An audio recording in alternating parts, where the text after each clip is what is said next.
مطعمك بلمة هربلمك مطعم جادرية مطعم سفينة يعني أو باخرين أو آوية ناو ديجلي أنا خم يوم بروات نسبكين كوبين ويلا لا أنا تاولي رانا وستي اشتواها ومطعم بحر له ليري بدزاني صراحة والله ليرش شتي زور جوان كرايا بەڵام ئەگەر لە هەولێرێ بە ئەو ئاوە هەبایە دڵنیام شتی زۆر جوانتریش دەکراتەوە دڵنیام زۆریش دڵنیام شتی زۆر گوتم زۆر شتی زۆر جوانتر دەکرا و شتی باشتر دەکرا ئەو پرچم لۆ هایە ئەو نییە ناپرچم ها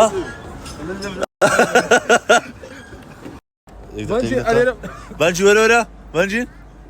شاوتمي ديدي ايمن ديدي بتولي تا قلت بنجي تا دادوي سبري بنجي مثلا حاز لماسي وينيا سناره شد ما تشتري بدو لو والله دبي ايش هاو تو ديزديا او قراي عفوا رباري ديزديا هلو يك فانس كمان يدم زعما سكاني بنجي زور بقودني زور جمدني باشا والله جوانا شاو علي الراوستا يك دقيقة أنا بنجي دلاكم بنجي إيه علي الردي خد راوستا كوريك لنا لبشتا بالضبط عور ما دوزاري كوريك لبشتا لازم إيرا أو نوع برتي زور ليا ها تمشى أنت مشاكل لو خد تمشاكل لا حركة كيا ايه ايمن ليرات حركة زورة لا حركة خوت ده قاورا حيوان بنجي دروا بنجي يقول ليه دبتوه ليه دبتوه بقرآن هاو كابريات مشاد ذكرت انا هات بنجي هات دلي ورا ليه ورا ما كبرنا بانا زولت سوا كبرنا والله سو شوري ها توزك فير الشوري كباشا بنجي مش المزار ما كان اخذ شيء اللي الناس وزديتي والله بخواي اود ايمن توزك نصحتي بقرآن ورا بعد نصحتك كاميرا كم ده سفري بكاتي ورا سفرنا نكل دبرنا طول عمر دي اقصى وانا كانت مزديه من اول لا توزك بتزدي انا بغداد يا ادم راس انت قريب فد من اول مش توقي كان نا مالي خزولان ايوه هذا بنزديه ما بقى زبها لي كم دقيقه لقى كاكي ماني نفكر نعم بس درم امل درم دبش وانا شو مزار ما كباشا روبت براستيكي بتزدي بجيني كم سفري دي باشا سفر اشكال بمداري نازم وشتانه نيديتيا صار 100 شهر توزك عقدي بفيريكا سفرية كاميرا فيريكا بري ها عادات وتقاليد او مكا او نوع تصرفات انا زارش ببيني بيني وبريتو ما مصطاي عيبه او كرهه اي حبيبي والله حسام يا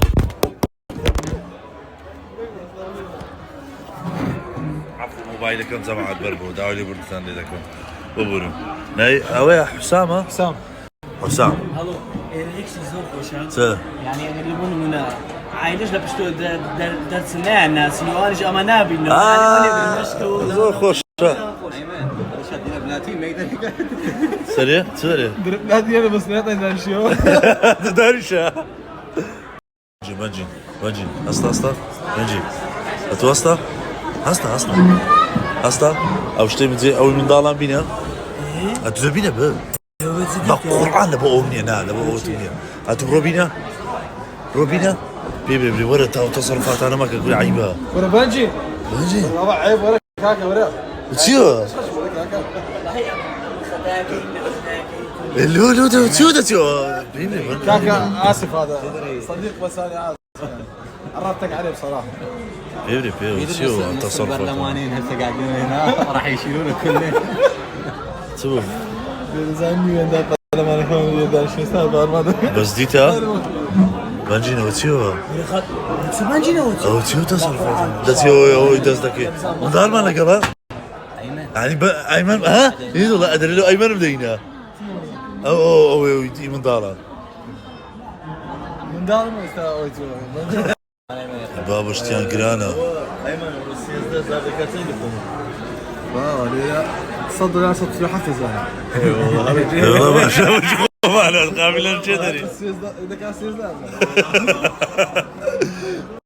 جماعة هربة سريعي ويستم لبوتان شي كمو روم كمو كا بغداد سونيتيات لبو بغداد بتاري هي نازاني كاكا مري والله كونه وشتانا اگر بتوي بتاري بي بيوز باسبورت وشتيناكا تنها بنفوسي خو تكتي دبريو دي بيوزتي بفحصي كوروناج ناكا نفحص نفاكسين هيك هذا ربرو هذا ونديو وتكتي تارج ل 2007 وهتا استا $110 نزيادي كرديا نكمي كرديا يعني يكسر بس تشون يعني بس هات نو نازانم زارنا بريا ايتر اوي وبغدا شارشي زور قوريا شارشي ناخوش نيا وخوش شري لك يعني دبي كوبيتن ونعمت يشي زوري ديتيو بس بتزدي كده بيني دري عافيه لبوان ك بماوجي تقريبا بصالة كل بصال كما تساكريت برنامج او دو سي روجي كليره دبين بيزغ لبزم ورزم اوشتانا هول ددم بغدادان بيني شام دم يعني او زي ديرينا كان وزي متحف كان يعني زي قديمه كان وكوشك كان واوشتانتان هموي بيني شاندم اوي بمن بكري بخواي والله ستا نارم ستا بنزاي لبلنا لبر گۆچویمە شتێکتان نیشان بدەم ببینن هەنگۆش ببینن هەرم سەفەر ناکەم هەنگۆش لەگەڵم هاتینە حساب بکەم چاوەکەم بینەرمان بن و سناپەکەشم لە بۆ برادەرەکانتان بنێرن مەمنونیە بۆتانم بەنجی خەندێرە کووە ناو دەی ئەیمەین دەدەی ئەی جێدێ بوو ئەوە چییە جێدێ وتی گۆ 5 دقيقة برك السلام قالوا كم ايمن اقل بيزارنا كذي ورا جدي كم زارتي ليه ما اقرا كاك لسه هديك يا بعد اول مرة عمود هذا يسوي ما شايف مو مشكلة هاي اول مرة يعني لا تحسبها علينا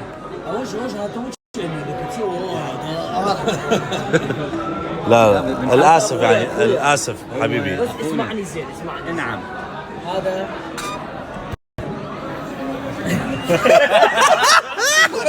والله حركة شكل نامي لسنامي للشام تمام لا بس حبيبي محسن حسام الاسف هاي اول مرة جاي السفرة لا كل اخواننا بكردستان على راسنا حبيبي ايمن بدي بتسنقالي ناكل بيتزا رنجين والله مجاني خوينا البو بيتزا تسنقالي انا قلت يا لو داوي لا بلا وتسيو داوا ولو بتسنقالي اخوي الاسف والله هاي اول مرة جاي السفرة اسف يعني ها عادي يا باشا ايه عادي مو مشكلة والله مو عادي بس يلا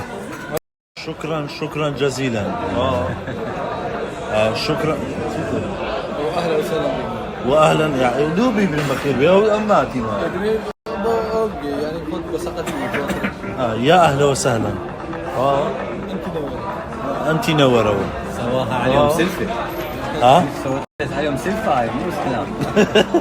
بداري الداني سرين عود مال اسنان تا عود مال اسنان حبيبي واحد بيانو مال اسنان جيبي جيتار مال اسنان فيولا مال اسنان والله يو كافتريا زور قرانا زور بزدي بنجين بس تمشد دويك تندا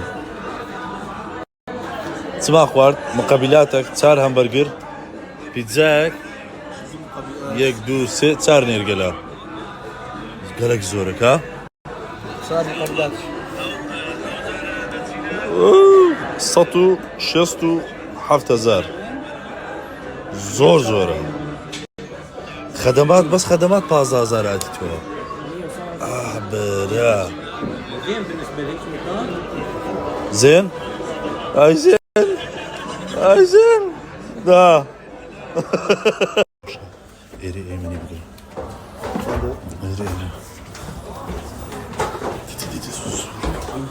يكسانا شيو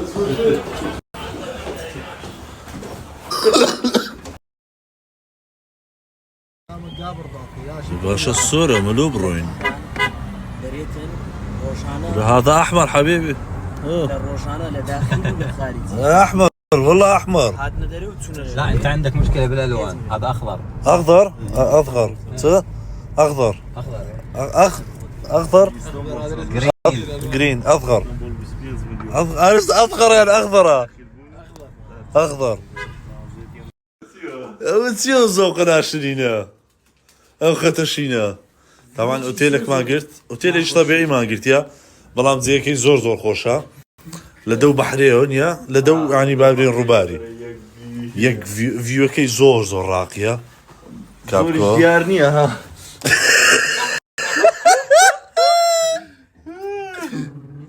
زور راقية فيو كي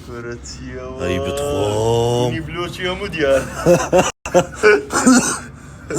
هاي كوترانا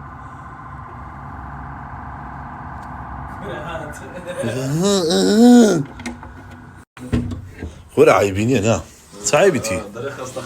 خستخاني تلفزيون شانية لا شيء اللي خوتان ورشحني بلات شيو والله عايبيني سي شو ما قلت لا دو شو ما قلت يا زاري شوي بسط فازدا زاري لبو سيكسي بابروين كاك شاو بابروين استدي جماعات بوشو يدروي زين ابا شاو درم بغدا شاو زور خرابه يتربو شو يا ما دروي لدري نار زين تسمعني دي يعني اقل استكمال لي هذا فيديو مان هيو او فيديو لا اسطنبول جوابكو اوه تصدق اري ما قرعه زاره كيت جوهري او قصيم كرت سوينا دري توش تشيبو اسر جو قصيدكم تبي جماعه تركسك انترنتينيا او باسوردي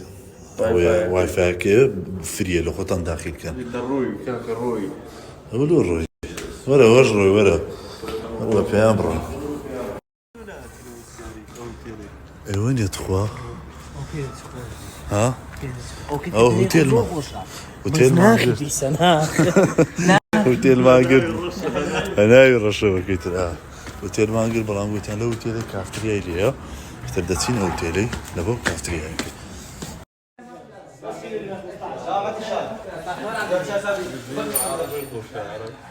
وشو معارف درياتني بغداد توفاني لاعب السنه هاتني بغداد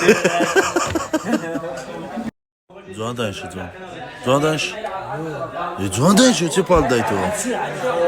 ایدا جوان دانش جوان نرجع بتسند ليرة لو جي اي والله باشا بقران زي شوها نرجع له حفت زاري زور باشا وزوي اول روتين زور جرام بو زور لا بخوي سنة ابو لا تسوي سيارة شكلها لكم زمان غرفتي سنة فريبة سنة ليلة عافية لا غرفتي سنة فريبة نوت بنزا بتزيدها غرفتي فريبة اشتاق بنزا او تبي تعرف سكيني لو تنات خسانة قبكي بلاش بليارديش بنجي لوناتي رفسكي اخي اسمني رفز نابتو بريكاك او شو دمينينو سبي ايران عافية بريدة تينو تكتمانيا يعني الشوك لو تيلي كتوزا جنا خوشة با 115 زاري ليرة بنوت 5 زاري زور باشا